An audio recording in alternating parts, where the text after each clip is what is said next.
السلام علیکم۔ صوفی تبسم کی نظم ٹوٹ بٹوٹ کی کہانی۔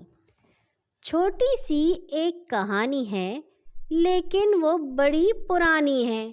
ملتان کے پاس ایک بستی تھی۔ بستی میں خلقت بستی تھی۔ اس بستی میں جو رہتے تھے سب اس کو نگری کہتے تھے۔ اس نگری میں سب نائی تھے۔ سب ٹوٹ بٹوٹ کے بھائی تھے۔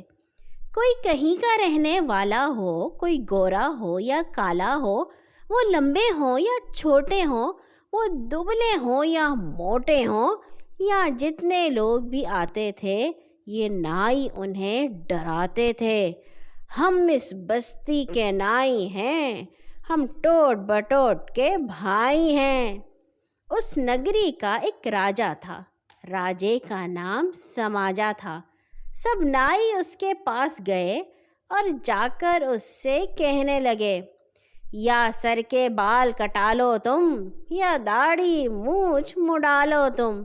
یہ بات سنی جب راجے نے، نگری کے مور سماجے نے، سنتے ہی راجا بول اٹھا، وہ نگری کا سماجا بول اٹھا، تم ٹوٹ بٹوٹ کے بھائی ہو، میں راجا ہوں، تم نائی ہو، میں سب کی صفائی کر دوں گا، میں ختم یہ نائی کر دوں گا۔ یہ سن کر سارے بھاگ گئے۔ سب ڈر کے مارے بھاگ گئے۔ اب شہر میں خالی راجا ہے، راجے کا نام اب تاجا ہے۔